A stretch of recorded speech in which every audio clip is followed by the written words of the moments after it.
my question to our board was this: if Brock Bowers comes back, and he is coming back, if Brock Bowers goes into this season, Georgia wins another national championship. Let's say they go 15-0 again. You know, it happened last year. It can happen again. Brock Bowers is Georgia's #1 offensive weapon again. He goes for over 1,000 yards, becoming the first tight end to ever do it.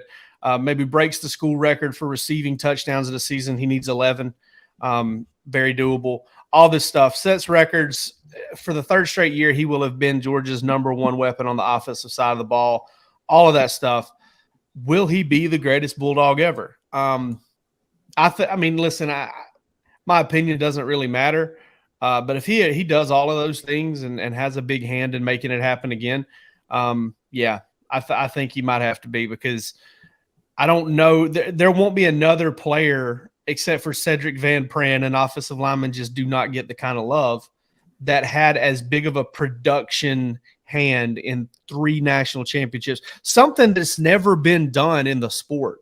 SVP touches the ball first every play. Let's not count him out. Show the O-line some love. But it's literally like the quickest, most unimportant thing after it's done. You know, like it's I don't know. I love playing center. I loved playing center in high school. I bet you were hell as a center too. I don't know, man. Oh, I mean, you were. Yeah, I mean, listen, you weren't getting by on size. You had to be scrapping. Yeah, I guess so. Yeah, I did fight a little bit. I blocked this kid from Clinch County one time, and I remember the ref going like, or this kid was complaining to us like, he's holding. And I just said, no, I'm not. And he goes, okay. That's just how it went. I don't know why. It was just one of the weirdest interactions ever. But, the ref said okay, or the defensive no, the kid did. Like the guy that said I was holding him, he goes, oh, okay. Like, thanks for taking my word for it, kid. I probably was holding him. I probably bit him at some point in the game. But it's tough to get under that face mask with the teeth. I will say that. You got to. We also played against Jonathan Smith, Fred Smith. It was what they called him there, who ended up going to Georgia Tech, playing for the Buffalo Bills. He was a 1,000-yard receiver at Tech. I remember tackling the air when he picked us off. At Clinch. So, but yeah, I mean, no, I think Brock Bowers, man. Back to that. I just think that doing something that's never been done. Georgia goes in and all of a sudden you're looking at winning 33 or 34 out of 45 games. Yeah, no. Wait, 43 or 44 out of 45 games. Sorry. Going in and doing something like that with Brock Bowers leading the way the entire time. Like, I have a hard time with it, man. I know people are saying Herschel, and I know people are saying, Stetson and Kirby. And listen, if you're a coach, it's just kind of hard to put you in that same category. Sure. Kirby, from a player standpoint, it certainly was not Kirby. Right. And I think you should explain your position on Herschel, which is what I agree with too. Herschel was such an advanced athlete for his time that it's almost an unfair comparison. Like, yes, he was incredible. He's probably the greatest college football player of all time, regardless of team. But Herschel Walker was a mutant. Yeah. I mean, if you put Stallion, it would be like if Darnell Washington ran a 4.2. Yeah. I mean, it was kind of a similar thing. I mean, to some degree, it's an unfair comparison. Yeah, you had Herschel out there, defensive linemen were outweighing him by 15, 20 pounds.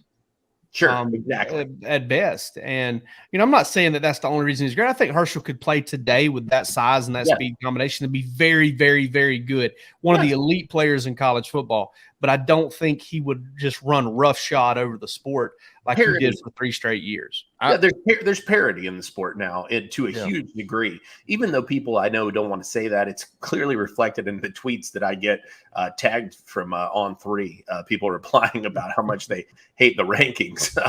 I hit that damn mute button so fast anytime they tag me in one of those pictures, man. There's more parity than there's ever been in college football. And at that time, I don't think that was the case. And listen, I totally agree with you. Herschel Walker in this era, still incredibly successful, probably still a Heisman contender. But and that to me is the line of demarcation that makes me say no, I'm Brock. And fair or not, tight end's not going to win the Heisman Trophy. What if he did? Well, we're not talking about winning the Heisman Trophy. No, I'm saying, but that's what people would look at and say, well, we didn't win a Heisman, and that's the kinds of things that get brought up in debates. When's the last time a running back did win the Heisman? Now that we're saying Herschel, maybe Derek. No, I'm saying Derek Henry. That's what I thought. Yeah. I'm just going back to kind of, okay, if we're juxtaposing everything to the current climate, I mean, if we're transporting everything to the current climate, then, maybe Herschel wouldn't be all that heavily considered for a Heisman, because it's been a long time now for running backs. It's, we've seen receivers win it since. We've seen quarterbacks win it since. Running backs so devalued now. Man, Herschel's amazing. Herschel put Georgia on the map in a lot of ways. That stretch, that stretch in the early 80s, unmatched. He was responsible for it. Like, Coach Dooley's an amazing man, did a lot of amazing things for Georgia when he came in and kind of reversed the curse in a lot of ways of what Georgia was dealing with. And he recruited Herschel, and he got Herschel there, and he had some good teams. He was a great athletic director. He's a great man, and he deserves every single flower we throw his way. But Herschel was the primary reason for 1980 to 1982. And I get that. But 3 national titles, the bell cow playmaker on offense for all 3 national titles, 15-0. I mean, like 15 game seasons. Here's the reason playoff. Here's the reason why I set it on the board. He hasn't, at least up to this point in the 2 so far, hasn't been the face of the team. And that's like, it's not fair, but the tight end is just not going to get that. Well, this is okay, hold on. He might be the most productive player. Here's how we bring this all full circle. He's definitely not going to be that. If he does this, because it's fair to say, I think, given everything around him, that Stetson Bennett was the face of the team for the last 2 years. If he does, I don't even know if he was 2 years ago because of the. Or Jordan Davis. I don't think he was 2 years ago. Because I think this past year he was. If he does it without Stetson, though, then that I think that puts a different spin on things. Personally, if Carson Beck or Matthew Brock, C says Georgia can win a national title without Brock Bowers, Georgia doesn't win either one of these past 2 national titles without Brock Bowers. 100%. Or they don't win them without Todd Monken. I mean, it's kind of a chicken and the egg. With how much of an impact either guy had, they might in the middle of the longest stretch he's ever called plays right now. In his life. They might still win that 21 title without. If Todd Monken leaves, takes the job at wherever, Baltimore, Tampa, or wherever, I don't even know where he's still a candidate. If he leaves and Brock and the Dogs and Carson Beck or Brock Vandegrift are the QB, then I will change my mind if that is the backdrop, and I'll say yes. There are a lot of people. Was the common thread. Wes, you made the comment a minute ago. You were like, it's not fair, but this is the way it is. I'm trying to take like the fairness and all of that stuff. Like, okay, let's take it all out. Let's put this thing in a vacuum, okay? And let's just look at the facts. The playmaker, the guy that you're trying to get the ball in his hands for a team that wins 3 straight national title games in 15 game seasons. First team in modern era college football to do it. And this dude was the dude on offense, the one that everybody game planned against every week. I don't know, man. I just don't know how you cannot, because that is something that nobody has ever done. People have rushed for more yards than Herschel Walker has. Well, and you said too, does he go over 1,000 yards? If he goes over 1,000 yards, he's going to be Georgia's leading receiver of all time. Yeah. I mean, it's going to take an extra 2 yards, an extra 3 yards. Years. Yeah, exactly. He'll have to do it without Darnell Washington being the yin, the yang, the bookend that guys also have to game plan against.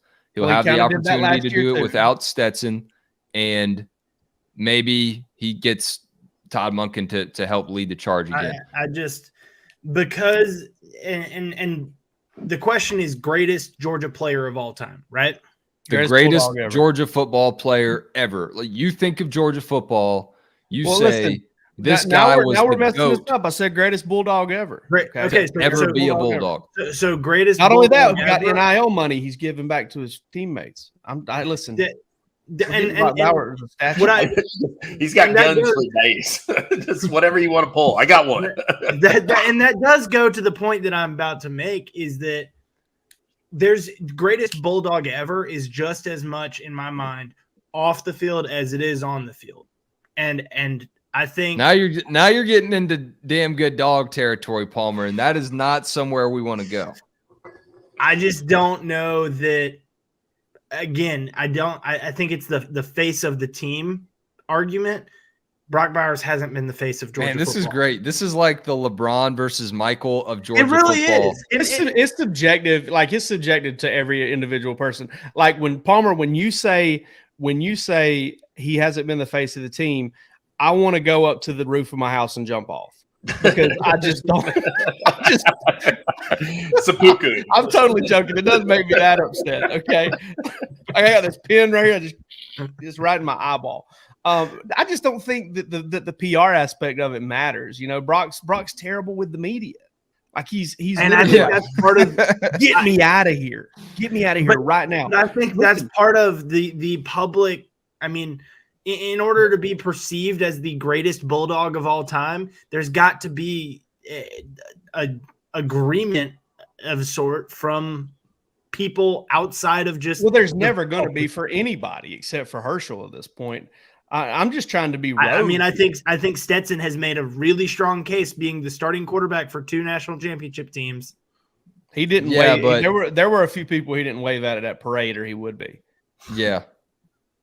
He would be the greatest ever.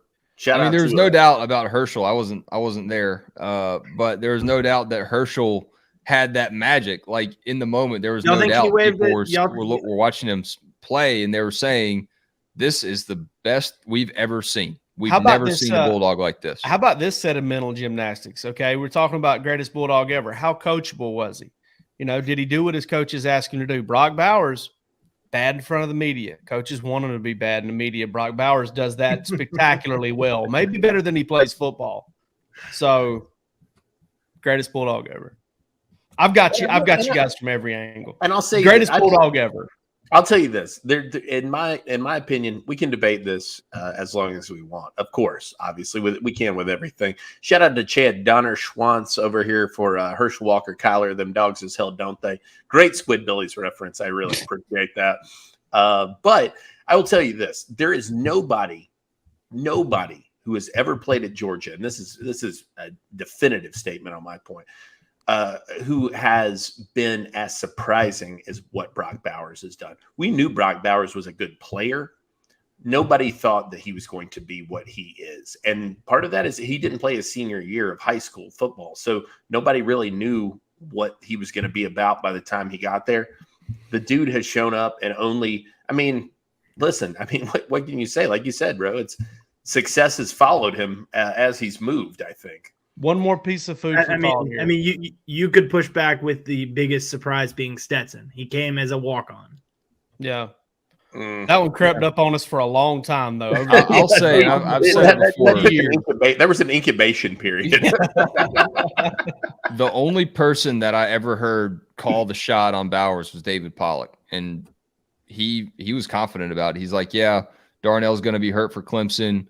Georgia's thin at tight end. Watch this Bowers kid. He could really be special. Now, well, I got to say, remember him having that great of a game against Clemson, and I think it's just because he didn't have a great game, but they used him to kind of soften that. Was terrible.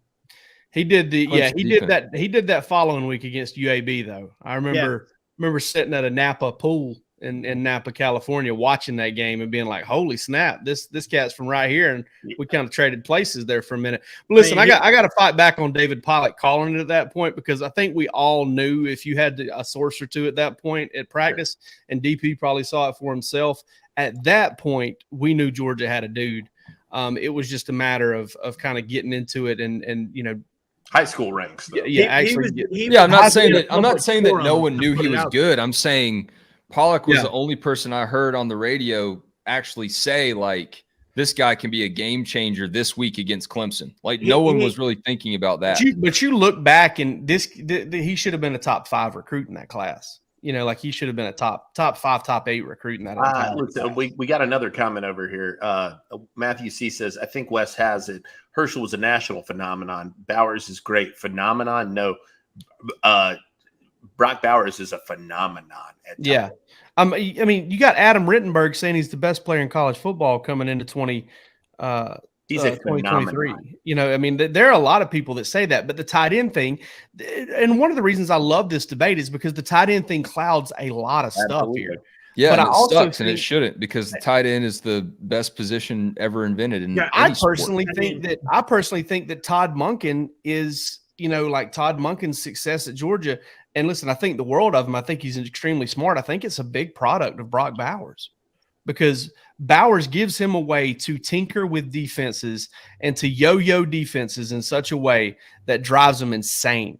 You line up in 11, you line up in 12 personnel with 2 tight ends, and they've got to play you like you're in 11, but you can work like you're 12, or you can work like you're 21 with you know, 2 running backs or 2 tight ends. They're going to give him the ball. They're going to let him block on the perimeter. They're going to let him block in line. He doesn't have to get the football to destroy you, because you've got somebody committed to him in coverage. He blocks another guy. He's basically getting he's going happy hour every time he blocks somebody, because he's taking 2 people out of a play. I mean, I'm telling you, it really changes the way that Georgia does things. And there's all you have to do is look at the way they're recruiting the tight end position. You look at the way they're recruiting the tight end position. They're recruiting super good athletes who have a chance to give them the same flex and the same, you know, offensive, you know, dynamic versatility, scheme versatility that Bowers gives them, because they know how important that is. Is there? I mean, there's probably a pro comparison. I mean, from a Georgia perspective, though, I mean, I can't think of anybody like him. No, I mean, there's one comparison, and nobody wants to make it. It's Aaron Hernandez. I'm sorry, you just lost me. What? As a football player, as what he does on the football field, he's a killer. He's very Aaron Hernandez. He really is. Like when Aaron Hernandez was in New England, they would run the stretch play outside zone with him in the backfield. They would go in there. It is like that H-back vibe for sure. Yeah. What he's doing to defenses is criminal. Yeah. Bodies everywhere. You're going to get us in trouble. They're trying to lock him up, but they can't. I like Dylan. Dylan Brooks is right. Real George Kittle guy. I can see that. George, I can see that. The Kittle and Kelsey comparisons, I think, are fair. You know, but Brock Bowers.